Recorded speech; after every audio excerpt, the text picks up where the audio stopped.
Okay, so this morning we're going to continue on with a transformation angle. So what we're going to do is I'm going to do a presentation, then we're going to have Catherine, our winner of our second contest, come up. Then we're going to have some of the TT trainers come up and share their best success story. First of all, some of them are their own best success story or one of their best success stories, and we'll have them share their tips, that you can take home and use with your clients. But the first thing we're going to do is something that you can apply not only to the people that you work with, but to the people that, or to yourselves and to your business. So whether you transform somebody's body or whether you transform your own business, the principles are the same. And there's 5 key principles that I'm going to go over in this presentation. So it's really overcoming obstacles so that you can have greater success. Yesterday Bedros told you the obstacles that he's gotten through. And I think that if you actually knew Bedros and I, you'd see that we're probably I wouldn't say we're the most screwed up guys in the world, but we overcome a lot. And so, me personally, some of the stuff that I've had to overcome was I had really bad anxiety in about 2006. It was really, really strange. But if you ever had anxiety from drinking too much coffee or too many Red Bulls or anything like that, imagine having that for 6 weeks. And that's what I went through. And it was really, really difficult period because at one point, I guess at the lowest point, I was training a client, and it was just, you couldn't catch your breath, and it was kind of like a little compression over your chest, and like literally tingling through my forehead for about 6 weeks. It was really strange. And so I'm training this client, and it was so embarrassing because I'm training this guy. He's significantly overweight.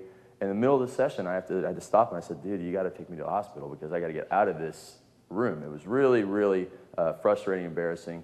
I went, and then, even more embarrassing and frustrating is that I really knew there was nothing wrong with me, but I couldn't figure out how to get this to stop. And so what I did was I essentially followed these 5 steps that we're going to go through, and I'll share with you how I finally got over that situation.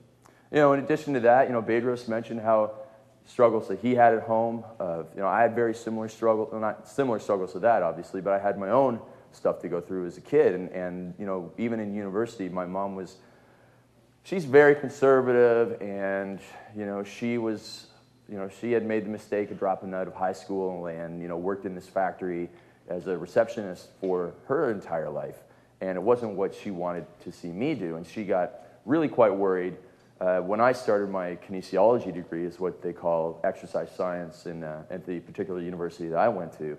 And the only other experience she had with anyone who had a kinesiology degree was some new guy they hired at the factory. So you can imagine I'm going into this degree, and the next person they hire in the factory floor to work a machine is some guy with the same degree that I had. And so she was very concerned, but I never really had any limiting beliefs. I always knew that I was going to find a way to make it work. And so I think, as you'll see as we go along here, that's what your most successful success stories are often the people who are going to find a way no matter what. And, they may struggle through the first few attempts, but eventually everything clicks. And when you finally start working with them, you know that they're going to succeed. So the very first thing is planning, preparation, and personal philosophies. Building habits is the next one. Right thinking. I'm going to go through all of these. And we'll also email it my PowerPoint presentation because I know there's quite a few things we wrote down yesterday that you guys probably didn't get a chance to take everything down. Being able to measure your success and your progress and looking back on those measurements. And then the final one is maybe the most important one in never ever giving up on what you do. So the first one there, the planning and preparation of personal philosophies. Transformations for our clients and for ourselves, they really revolve around planning and preparing. So very simple analogy for your client is that they have to have a good workout, but even more importantly, they have to have the nutrition plan. So I would say 90% of the people that come in to see you probably don't have the right diet for what they want to achieve with you. And so you teach them about going shopping on a Saturday or Sunday and buying a whole bunch of food and then going home and spending an hour preparing that. And that's a big step for them, something that they have never thought about. But then trainers do a lot of the same sort of thing. And I always tell trainers when they're thinking about their business is to use them, take a look at what they say to a client And then say that same sort of stuff to yourself, because it's just changing different words. I mean, instead of you have to plan your nutrition, you have to say to yourself, you have to plan your workday. You have to script out your workday. You have to know what days of the week you're doing what particular task to move your business ahead. What day of the week is the best day of the week to go out and get the lead boxes in those other businesses?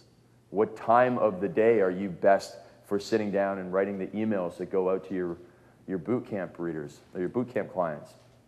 So you have to plan and prepare. You have to plan what you're going to be around and what to avoid. And so, for example, when I was 20, 25, I lived in Canada. And in Canada, in small towns, you grow up drinking a lot of beer. And so eventually, I've had to take myself out of those situations. Bedros has taken him out of those situations where he hangs around those people who are very negative. And so I've stopped hanging around certain guys after 6 p.m. I'll hang around them up until 6 p.m., but I'll stop hanging them around them after 6 p.m. So I've removed myself from certain situations. And, with your clients, oftentimes it's not that they have to be so perfect in their nutrition. It's just that they have to get themselves out of those situations where everything goes downhill. And so if it's, after hockey games, going to the bar with them, everybody orders chicken wings, they have to either be honest and remove themselves from that situation, or admit that they're not going to achieve their goals if they don't remove themselves from that situation. So you have to plan who and what and where you're going to be around. And then one thing that I did recently, which is something that I've kind of lived by for a long time, but I had never written it out, was my personal rules and philosophies for living my life that I'm going to share with you. And this really came from the fact that when I was helping all these people on the membership site, the Turbulence Training membership site, when a new person would come in, it always came down to be like, okay, these are kind of like the rules you're going to follow now. You're going to stick to 90% nutrition. You're going to stick to your compliance 90% of the time. You're going to do these 3 workouts per week. And it was always, as long as you follow these simple rules, and you're going to check back in, you're going to get social support. If you followed those 3 simple rules, you'd be very far ahead in your life. And so one day I was sitting down, and I can't remember what exactly sparked me to do this, but I sat down and I wrote 12 rules for my life, and I'm going to give you the abridged version, and I'm going to suggest that you go and do this yourself. Now, if you're new to Turbulence Training and to any of my emails, then you probably have not heard of my daily documents, but these are things that I read every day. So this stack is what I go through every morning, and I read one thing from several of the lists that are on here. And I've actually included quite a bit of this stuff in the back of your manuals. So we'll get to all of it eventually. I've got to find these rules quickly here so that we can go through them first. But some of the stuff is from Bedros, some of the stuff is from a guy named Dan Kennedy, some of the stuff is from a guy named Yannick Silver, some of the stuff I've just compiled over time. One of the big things is a set of 100 Kekich credos from a guy named Dave Kekich. And so in your manual, at the back of the manual, you will find all 100 of Dave's Kekich credos, which are free. You can just go and download them off the internet. But you'll find my interpretation of them in terms of applying them to a fat loss transformation or applying them to your business. I've never, ever shared that with anybody else, and I don't plan on sharing it. So you guys are the only people that have ever seen this. It's about the second closest thing to actually a diary that I have, this being the closer thing, which I'll explain to you later on as well. But those 100 Kekich credos, I review one of them every day, and I've probably gone through that list one thing every day since 2007. So I've probably gone through that thing about 12 times, and there's 100 things in there. So I've probably, 1,200 days of reviewing one of those things. And I was first introduced to those by a friend, a mutual friend of Bedros and I, a guy named Joe Polish. And I've met Dave Kekich, who's a very interesting fellow. And his story is worth reading and listening to. And if you just search Kekich Credos and Joe Polish, or even just Dave Kekich Credos, it will take you to a page on Google. The first listing will be an interview between Joe Polish and Dave, which is really worthwhile listening to.